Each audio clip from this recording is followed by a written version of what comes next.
মালহামাতুল কুবরা launch করার পরে আল্লাহ রাব্বুল আলামিন এই মুসলিম উম্মার এই দুরবস্থা কাটানোর জন্য ইমামুল মাহদিকে পাঠাবেন ইনশাআল্লাহ। কোত্থেকে আসবেন? নবীজি বলছেন যখন দেখবে খোরাসান থেকে ব্ল্যাক ফ্ল্যাক্স গুলো বের হয়ে গেছে, এভাবে আসছে হাদিসে, বরফের উপরে সাঁতার কেটে হলেও তাদের সাথে যোগ দিন। ওই সময় ওয়ার্ল্ডের অবস্থা কেমন থাকবে আমরা জানি না, হাদিসে এভাবে আছে। নবীজি বলেছেন খোরাসান থেকে যে মুজাহিদিনরা বের হবেন তাদেরকে কোনো বাহিনী পরাস্ত করতে পারবে না, এমনকি তারা জেরুজালেম পর্যন্ত পৌঁছে ওটাকে জয় করবে। হাদিসে আসছে, কিছু করার নেই। হাদিস সহিহ না জয়ীফ না জাল, ওলামায়ে কেরামকে জিজ্ঞাসা করে নিয়ে, এটা হাদিসে আছে, কিছু করার নেই। পৃথিবীর ভবিষ্যৎ লেখা হয়ে গেছে। ইমামুল মাহদি এখান থেকে মদিনা থেকে তিনি পালিয়ে চলে আসবেন মক্কায়। তিনি নেতৃত্ব নিতে চাইবেন না, মানুষ জোর করে তাকে নেতৃত্ব দিবে।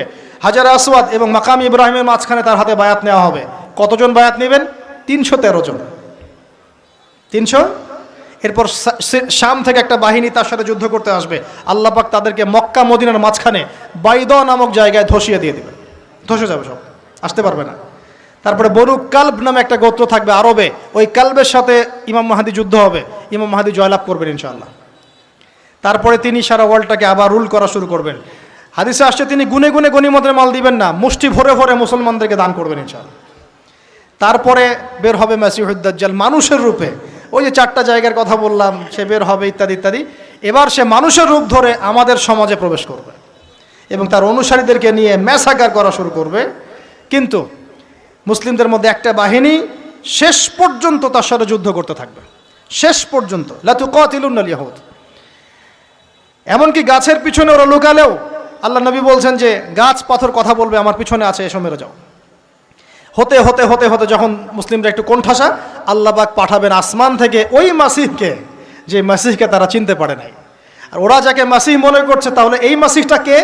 এ মিথ্যা মাসিহ, মাসিহুদ দাজ্জাল। কথা বুঝতে পারছেন? তাহলে সবচেয়ে বড় প্রতারণার শিকার কারা হচ্ছে? এই ইহুদিরাই। এই বিশ্বের সবচেয়ে বড় প্রতারণার শিকার তারাই হচ্ছে। মাসিহুদ দাজ্জাল ওদেরকেই প্রতারণা করছে। বুঝতে পারেননি কথা?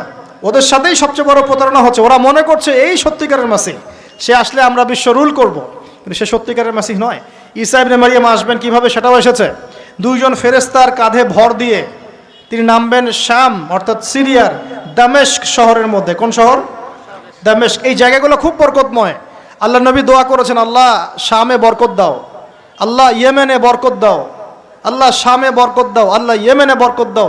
আর মুসলমানরা বলছিল, আল্লাহ রসুল আমাদের নাজদেও বরকত দিতে বলেন, আমাদের নাজদেও বরকত দিতে বলেন।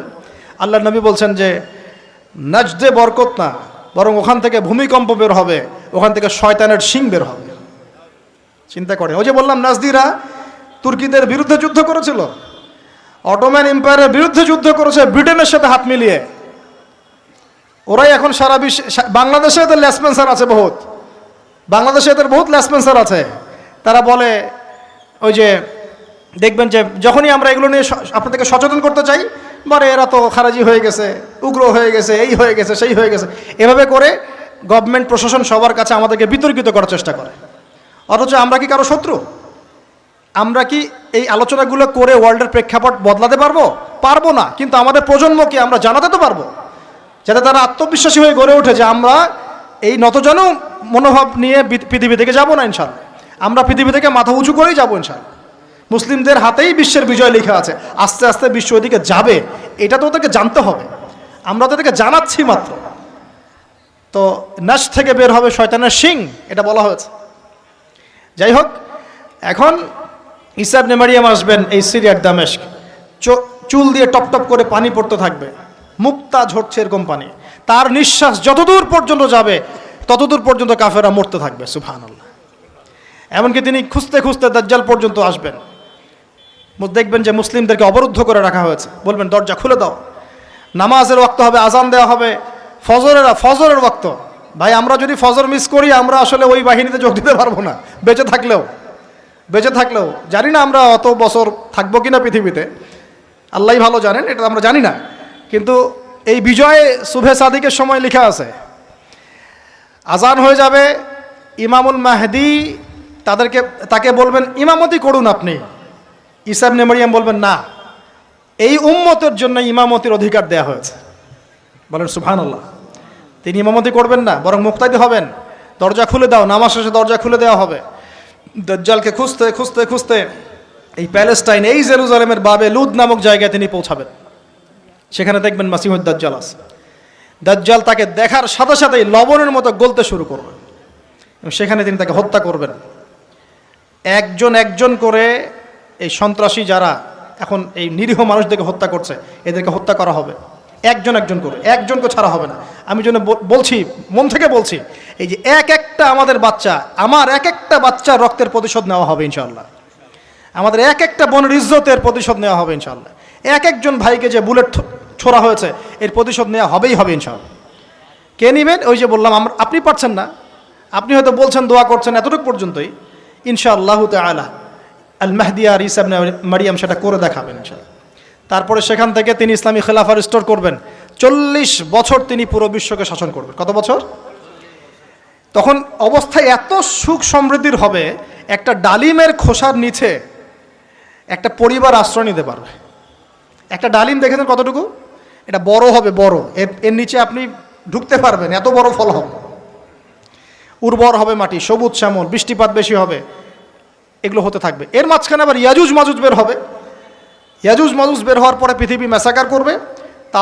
তারা এমনভাবে পৃথিবীতে ম্যাসাকার করবে যে ঈসা আলাইহিস সালাম এবং তার অনুসারীরা তুর পাহাড়ে গিয়ে লুকাবেন, আত্মগোপন করবেন এবং তাবারিয়া হ্রদের পানি তারা খেয়ে ফেলবে।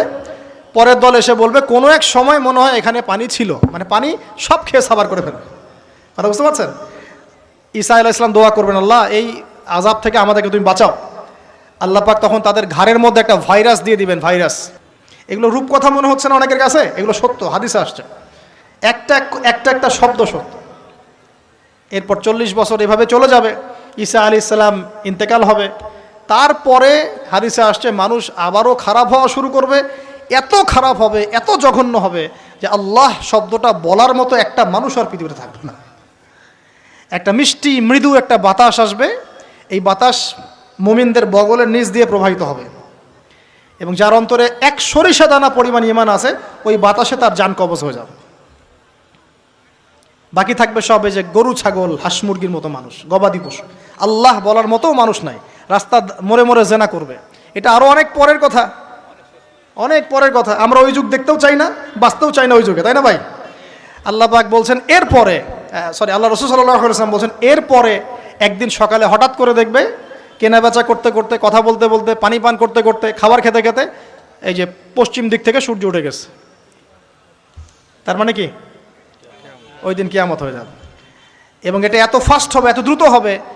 আল্লাহর রাসূল সাল্লাল্লাহু আলাইহি ওয়াসাল্লাম বলেছেন যে কেউ বাসায় ফিরে যাবে, আহাল পরিবারের সাথে একটা দেখা করবে, এই সুযোগ পাবে না। একদম ইনস্ট্যান্ট ডেট সব। একটা বজ্রনীনাদ, প্রচণ্ড মানে শব্দ, এটাতে বিকট একটা শব্দে পুরো মহাবিশ্ব তোলপাড় সৃষ্টি হয়ে যাবে, একদম শেষ। এই হলো সিঙ্গার প্রথম ফুক, শেষ, সব ডেট। এই যে আমাদের এত বাহাদুরি, এত কিছু সব শেষ, মানে পৃথিবী আস্তে আস্তে ওর শেষের দিকে যাচ্ছে। এগুলো ভাই বিশ্বাস করেন, পৃথিবীর সমস্ত সংগঠন, জালেম, কাফের, ফাসেক, মুশরিক, মুনাফিক যা আছে পৃথিবীতে, একত্রিত হয়েও এই সত্যটাকে কেউ টলাতে পারবে না। আমরা সারা মুসলমানরা মিলেও যদি এই সত্যটাকে টলাতে চাই, পারবো না। মানে আস্তে আস্তে আলটিমেট গোল এটাই পৃথিবীর। এরপরে কিয়ামত, তারপরে তো আপনারা জানেন কি হচ্ছে। ফামান ইয়া'মাল মিসকালা যাররাতিন খায়রান ইয়ারাহ, এক চুল পরিমাণ যদি ভালো কাজ কেউ করে থাকে তাকে সেটা দেখানো হবে। ওয়া মান ইয়া'মাল মিসকালা যাররাতিন শাররান ইয়ারাহ, এক চুল পরিমাণ খারাপ কাজ আমরা কেউ করে থাকলে দেখানো হবে। তবে যারা লা ইলাহা ইল্লাল্লাহ এই তাওহীদের উপর থাকবে, যত বড় গুনাহ করুক না কেন আল্লাহ মাফ করে দেবেন ইনশাআল্লাহ, ইনশাআল্লাহ। কারণ আমাদের জন্য নবী সাল্লাল্লাহু আলাইহি ওয়াসাল্লাম সুপারিশ করবেন। তাই বলে কি আমরা গুনাহ করতে থাকবো এখন? এটা নবী সাল্লাল্লাহু আলাইহি ওয়াসাল্লামের শান, তার মর্যাদা। আল্লাহ রাসূল সাল্লাল্লাহু আলাইহি ওয়াসাল্লাম এই কথা বলে গিয়েছেন যে কবিরা গুনাহগার মুসলমানদের জন্য আমি সুপারিশ করব। তাওহীদের উপর যারা থাকবে ইনশাআল্লাহ জান্নাত, শিরকে থাকলে, কুফরিতে থাকলে জাহান্নাম ছাড়া কোনো গতি নাই। এই হলো পৃথিবীর শেষ। আমরা তো জান্নাতে যেতে চাই কি চাই না ভাই? তাহলে এখন আমরা জানি যে এই অবস্থা কেন হচ্ছে, কেন জেরুজালেম নিয়ে এত কিছু হচ্ছে, কেন ওখানে ওরা এত অত্যাচার করতেছে। ওরা কি চায়? ওরা চায় এই জায়গা শুধু না, পুরা হোলি ল্যান্ডটা দখল করতে চায়। তারা দাজ্জালের জন্য মঞ্চ প্রস্তুত করতে চায়, সোজা কথা। তারা মুসলিমদেরকে সেখান থেকে বের করে দিয়ে ওই জায়গাটা একটা দাজ্জালীয় স্টেট কায়েম করতে চায়, সেখান থেকেই মাসিহুদ দাজ্জাল বিশ্বকে নেতৃত্ব দিবে, এমনটা আসতেছে ভবিষ্যতে। তবে সেই নেতৃত্ব, সেই রাজত্ব, সেই ক্ষমতা চিরস্থায়ী হবে না। মুসলিমরা আবার জেগে উঠবে ইনশাআল্লাহ। ওই জায়গায় ঈসা আলাইহিস সালাম যতক্ষণ খিলাফা কায়েম করছেন না, কিয়ামত হবে না ইনশাআল্লাহ। তো এখন আমাদের কাজ কি বলেন? চুপচাপ গল্প শুনলাম, হাত গুটিয়ে বসে থাকবো? আমাদের ক্ষমতার মধ্যে আমরা কি করতে পারি? আমরা কি প্রত্যেক 5 ওয়াক্ত নামাজে আমাদের ভাইদের জন্য দোয়া করতে পারি? পারি কি না ভাই?